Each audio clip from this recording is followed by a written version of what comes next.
Why numbers are more real than atoms, Part 2. So Pythagoras next explained that studying Kant will prepare the mind. Understanding Kant is like tilling the ground in which the Pythagorean seed will grow. Kant's unique approach consisted of the idea that objects conform to the mind, rather than the traditional idea that the mind conforms to objects. To illustrate, imagine how a person born with irremovable green spectacles would see the world. When he says the world is green, the statement will be universal, because all experiences of the universe are colored by his irremovable green spectacles. The statement will also be necessary, because he cannot visualize or even imagine an alternative to a green world. And the statement, everything's green, the statement will be empirically verifiable, because he points out into the world for empirical evidence that the world is green, and other creatures like him, with irremovable green spectacles, agree with him. Of course, he's mistaken because he fails to see that the greenness is the consequence of the world conforming to his green spectacles, not his spectacles conforming to the green world.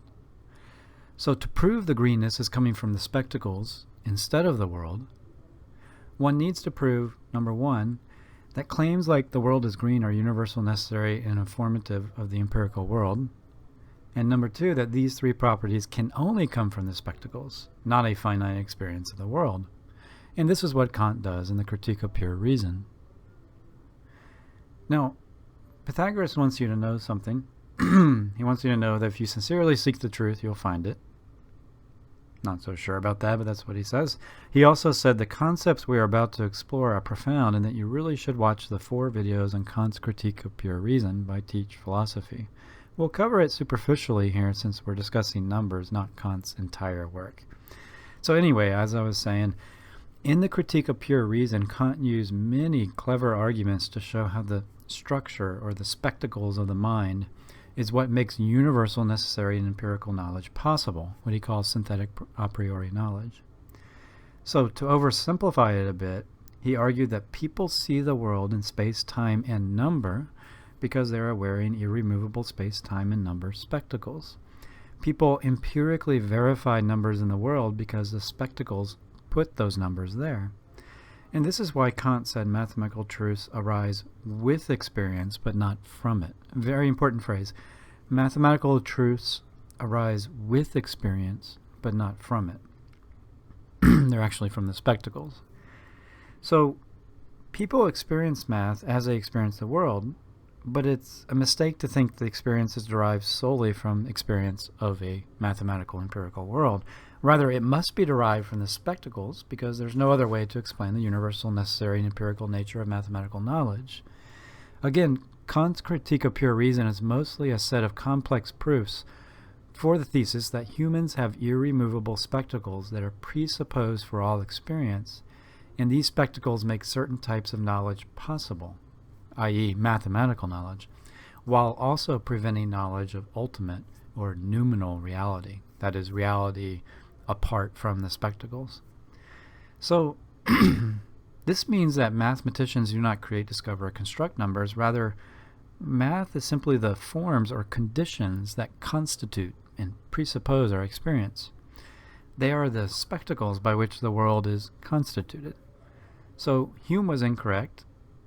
Mathematicians aren't simply exploring relations of ideas. Hogben was incorrect. Math cannot just be a generalization from empirical experience, because you can't get this type of universal necessary generalization from empirical experience in any way.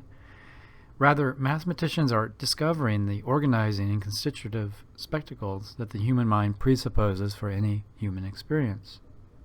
So how does all this relate to mathematics and mathematical realism? Well, this view implies that we cannot really say anything about ultimate reality. We can call ultimate reality noumena, because all humans experience and think through, so to speak, the spectacles of the mind. Just as the world may or may not be green apart from the irremovable green spectacles, so the ultimate world may or may not conform to mathematical truths. The conclusion that follows is that one simply cannot know if numbers are ultimately real. So the proper response is skepticism or agnosticism about numbers. There's one other interesting point here. mathematics is dependent on intuitions of space and time, it seems, intuitively you can understand what Kant argued by asking this question: how could one count without time, or how could one measure triangles without space? That is, if one has ideas about number, then one must have intuitions about space and time, since number cannot exist without space and time, it seems. Nor can we derive our intuitions of space from objects in space, because experience of those objects presupposes an intuition of space, otherwise we wouldn't experience them as out there in space. This claim, these arguments will be important in the final section. So to summarize, ultimate reality is unknowable, so one cannot know whether numbers and mathematical truths are ultimately or nominally real. However, we can infer that mathematical truths come from the spectacles, not simply from empirical experience, since mathematical truths are universal, necessary, and give us an understanding of the empirical world, give us power over it. That is, they're synthetic a priori. One can also understand that numbers are dependent on intuitions of space and time, at least it seems that way. And you'll notice that the arguments are becoming more complex.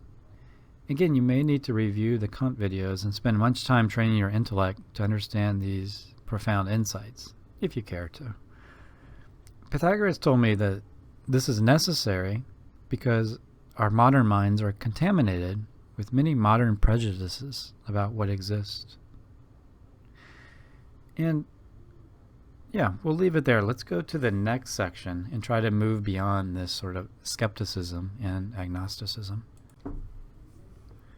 Let's see if we can respond to this unknowability thesis derived from Kantian philosophy. And let's try to make numbers foundational again. That's what Pythagoras wants. So, in the last section, I tried to seduce your intellect into considering the possibility that we just can't know ultimate reality. We just can't know if space-time, numbers, fairies, and being itself is out there in the way we think of them. We cannot know if numbers are more real than atoms, or vice versa. And that is enough to prepare your mind, your intellect, for the Pythagorean cult. Your next step is to practice the forms of meditation and contemplation that the Pythagoreans teach, and avoid beings at all costs. These practices will give you the direct experience of numbers themselves. That is, we cannot know the reality of numbers through the senses or intellect, but only through a nirvana-like experience of number. You must experience the dark night. The mind and the intellect must release its prejudices and be open, which is the purpose of this paper, just to prepare the mind for the experience. But let's see if we can push it a little further. Let's consider one last labyrinth for the intellect to play in. Pythagoras, he next pointed to modern physics.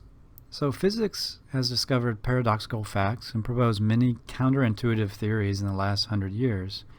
For example, Einstein demonstrated inconsistencies with Newton's ideas about absolute space and time, and thereby introduced the world to the absolute speed of light and the relativity of space and time.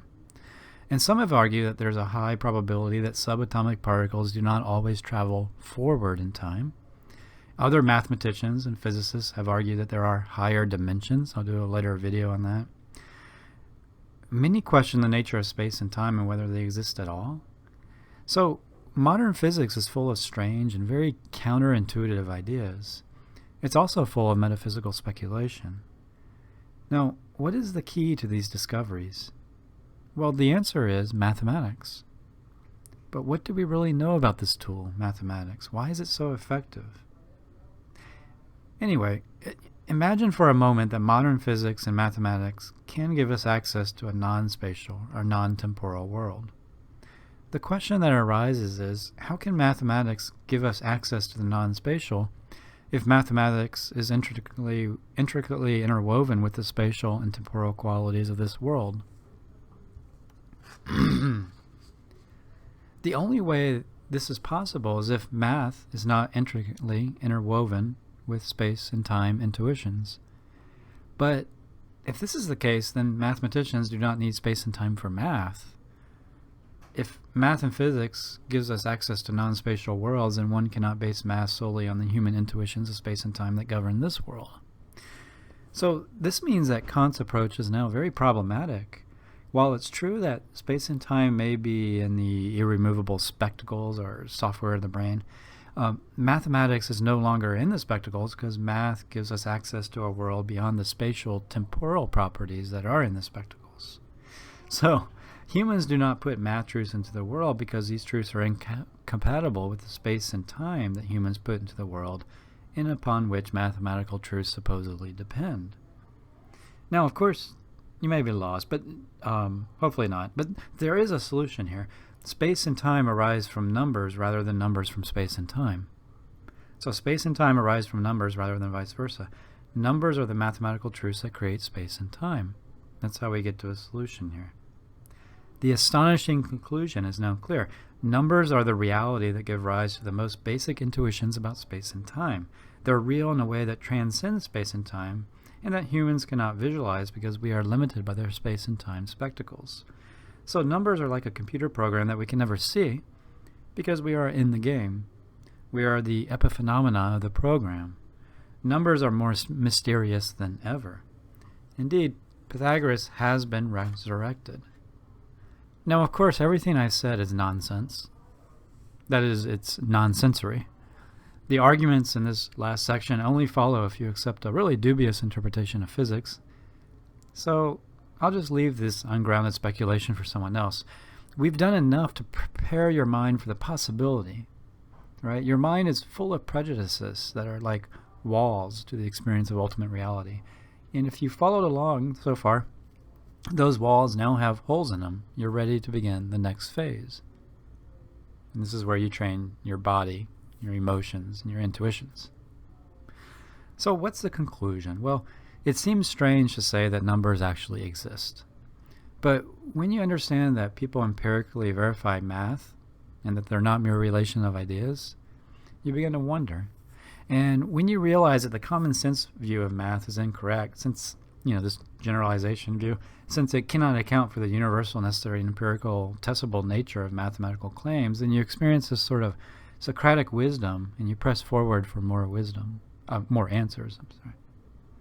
Next, you consider the Kantian world of uncertainty, and a deeper skepticism takes root. But in the end, you become a true cloud eater when you recognize that Kantian insights and recent interpretations of science may support the astonishing conclusion that there are good reasons for believing numbers are more foundational than intuitions of space and time, as well as the spatial temporal objects like trees, atoms, and squirrels, which depend upon them. Not only is it possible that numbers are more real than atoms, it suddenly becomes probable if one accepts the possibility that math and science could discover non-spatial and non-temporal worlds. Now, I'm skeptical of this, but fortunately, that's okay, as long as I have some openness. Pythagoras says that's okay. So, in the end, if you followed all this, you now belong to the strange group of people who take mathematical realism seriously. The veil is lifted, and your mind is now open to the light of numbers. So, again, even if the physics of the last section is dubious, the first 4 sections build the case that we cannot know if numbers are ultimately real. Numbers and the nature of mathematical truths are more mysterious than most people think. And this small bit of humility towards the nature of numbers is all one needs to join the Pythagorean cult. When your intellect knows its own limits, it becomes open to other ways of knowing, new experiences. It becomes open to the practices of Pythagoreanism. So to join this cult, please send me a monetary donation. Thanks. Okay, postscript. Well, I'm actually skeptical of all of this, but I'm even more skeptical of the modern default position on mathematics. I don't know what math really is, or numbers, but I, like Socrates, also know that I don't know. And most people think they know, but when you question them, they can't answer these questions, so they think they know, but they don't really know, right? And let me end with this quote. Let me see where this went. Oh, there we go. Okay. This is from Goff, I believe. Philip Goff. He says, well, first, it's interesting how people think modern physics will reduce everything to something simpler, but theories in physics, says Goff, are nothing more than mathematical models of physical causation. Physics and its reliance on mathematical models to predict cannot explain the whole of reality. Electrons are real entities, we think, but physics abstracts from this concrete reality, permitting us to predict its behavior. So, as Bertrand Russell said, physics is mathematical not because we know so much about reality, but because we know so little. Right? And mathematics, there's just this intuition that mathematics cannot explain, nor can physics, which is highly mathematical, the consciousness that you and I are currently experiencing. Mathematics and some types of physics are merely formal. So it's a mystery to me what the relationship is between mathematics and consciousness and science and consciousness and what math really is. Thanks.